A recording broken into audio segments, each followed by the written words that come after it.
What's up guys, welcome back to another video out here at Phoenix Park in Summerhill, Atlanta, and let me show you what the best purchase is that I've ever made, and it's not even close. It's not my new car, it's not the nice apartment, it's not the vacations that Skylar and I go on, but it's this $20 30-foot leash that we got from Target that allows Ellie to run around more freely and allows her to actually be the dog she was meant to be. She loves this thing. Come here, girl. Come here, girl. Come here, girl. Come here, girl. Come here, girl. Come here, girl. Come here, girl. Come here, girl. Come here, girl. That drone shot that opened up this video almost crashed it into the tree right here. I'm already on my third drone because I've crashed my first two, so that was a very close call. Again. Go play, girl. She's like, what you mean go play, bro? It's a one-bedroom apartment. Let's get to the rest of the vlog, guys. I hope, if I can get this up, I hope you enjoy. Let's go.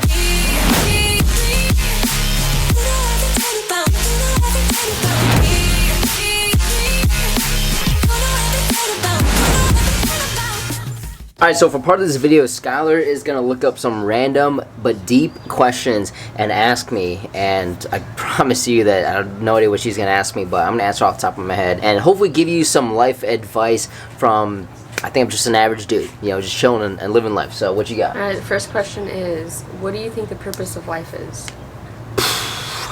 That's like the most difficult question of all time. So I don't think there is just one specific purpose of life that everyone has to follow. I think everyone individually can choose their own purpose of life. Like for a lot of people, that purpose might be money. It might be making a ton of money so they have the freedom and the flexibility to do whatever they want. Maybe they grew up really poor and broke, and so they hope to make a ton of money to provide for not only themselves but also all their family and all their friends. If someone is specifically money driven, I think a lot of people will bash them. I don't bash them, I don't agree with it, but I mean, I could see why someone might dedicate their entire life to making a ton of money. So if they can do that and they make millions, billions of dollars and be successful, then if they fulfill the purpose, then that's their purpose.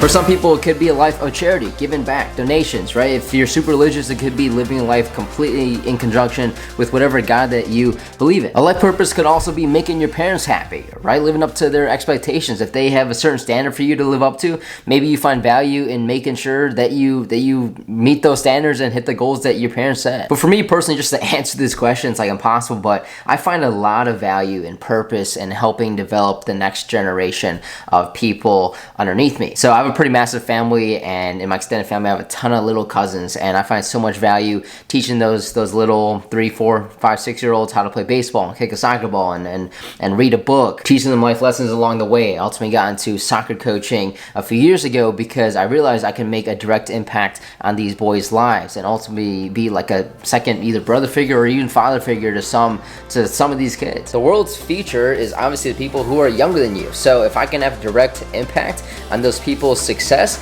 I would like to think it would make the world an overall better place.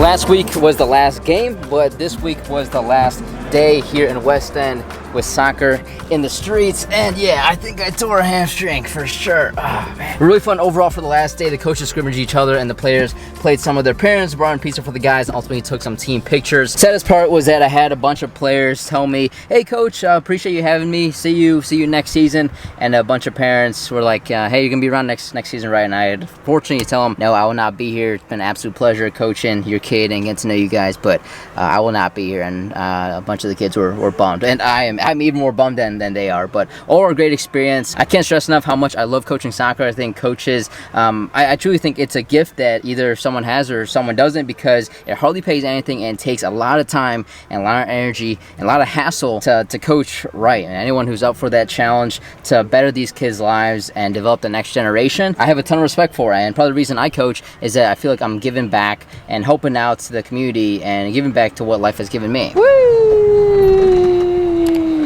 It's fun.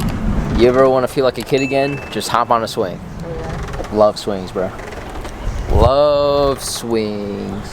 Okay, second question. Do you have a personal philosophy that shapes your outlook on life? Actually, I do. Yes, I do. To summarize my life outlook, I would say when you're presented any good opportunity, just say yes and figure it out later. Just say yes and figure it out later. For example, when I got the job offer in Atlanta, I took it immediately. I just said yes. Say, okay, yeah, I accept. Let's rock and roll, see what happens. I had no idea what that would entail. It would mean I'd be moved away from my family. My life would completely change, but I said yes. Just a month ago, I got the job offer to coach soccer at my high school back home, which means I would now have to pick up all my stuff and move back. I don't know what that's gonna entail. It's gonna be a lot of stress, a lot of hassle, a lot of money to move my stuff back again, but that's something I want to do, so I just said yes. I accepted on the spot. Sometimes when you don't just say yes, you start overthinking it and questioning whether that opportunity might be the right thing to do. You don't know if it's the right point in your life or if it makes sense at that time. So the more you think about any of these big decisions, the less likely you're actually gonna take action. And the last thing I want to do, and the number one thing that I would hate to happen in the future, is to look back on something wishing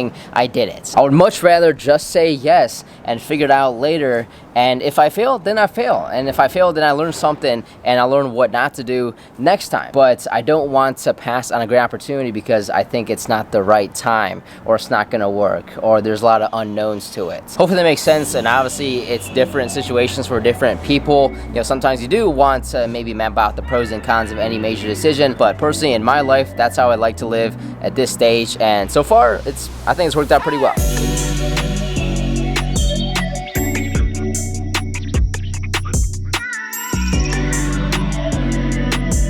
When it comes to hygiene and getting ready to go and get out the door, being a guy is so easy, right? If you want to do your hair, just add a little hair gel, put it in, push it over, or if you're having a bad hair day like me, I need a haircut, wearing a hat. Girls, on the other hand, they take like, not minutes, but sometimes an hour or 2 hours to do the hair just to get out the door. Like, bruh, let's go. All right, fit check, pause what you're doing. Fit check. All right, so most fit checks you see on social media, people wearing like these ridiculously fancy and expensive outfits. We are the opposite of that. And we pride ourselves on that. We like being that basic couple who rolls out wearing like $30 clothes, not $300 but $30. So I have on a top from H&M. I got on some jean shorts. Were these also H&M? Yep. And then where's this from? Probably H&M. Probably. And these jeans, where are these from? Huh? Like Express or something? These are from Ross. Ross, yeah, that's exactly what I'm talking about. We don't spend a lot of money on clothes. Instead, we spend a lot of money, good amount of money on vacations and experiences and active things, such as today we're going to, it's called the Foaling Warehouse Atlanta. Foaling is a mix of football and bowling. So instead of rolling a bowling ball down the alley to hit the pins, you throw a football to hit the pins and knock them down. The reviews look pretty good.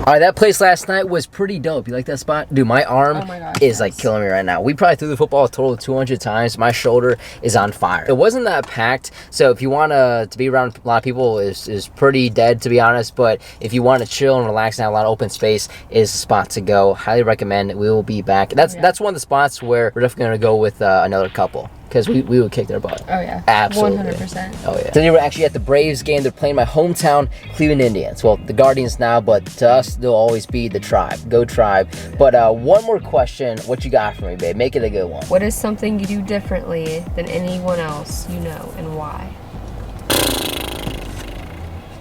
I don't know. I mean, you can probably think of a lot. I can think of so many a lot of things. bad things, but So many things that he would never tell you guys. But let's think of one that's YouTube appropriate. Yeah. All right, I'm on my phone now, walking near traffic, so sorry if the audio is not that good. But I would say my spending is a little different than most people. I'm not just talking about experiences versus materialistic things, but specifically the material things. I like to spend my money on like fancy craft beer. I hate going out to fancy restaurants and spend a lot of money on food. I will eat Wendy's all day. I hate spending a lot of money on clothes. Like, I wear the most basic stuff, and same with shoes as well. iPhone. This phone I'm holding is like 4 years old, and the phone before that, I had that for like 4 years. So I'm not trying to buy like the latest and greatest technology. I just don't need it. But stuff I do like to spend money on, like subscription services. I have every sports channel you can think of that I pay for per month. My monthly subscriptions are probably pushing $200. And the last example I can think of is like internet, Wi-Fi in our apartment. I have the greatest Wi-Fi possible,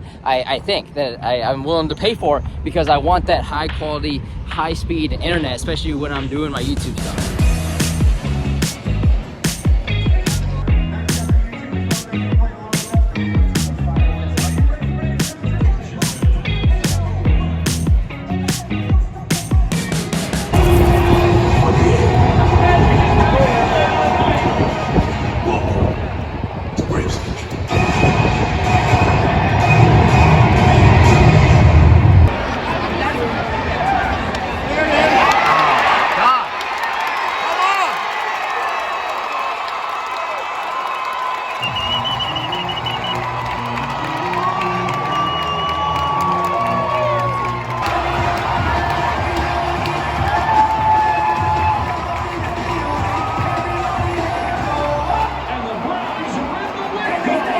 Braves won that game in 10 innings, 4-3. I love the Braves, don't get me wrong, but Cleveland, that's my team. That's a hometown team. And in my opinion, the 10th inning, there was a god-awful call by the ump at second base when a guy tried to steal it. Maybe you've seen in the morning because it was a god-awful call and they did not show the replay on the base screen, so that's how you know that they know that they screwed up. Next week, I'm flying somewhere I've not been before for a very special occasion, so as always, looking forward to bringing you guys along the way with me. In the meantime, let's wrap this video right here, right now. Really hope you guys enjoyed it as much as I did making it. If you're not already, please drop me a thumbs up. Also, subscribe to my channel because I drop a new video every single Monday that you don't want to miss. As always, guys, work hard, be nice people. I'll see you guys next Monday.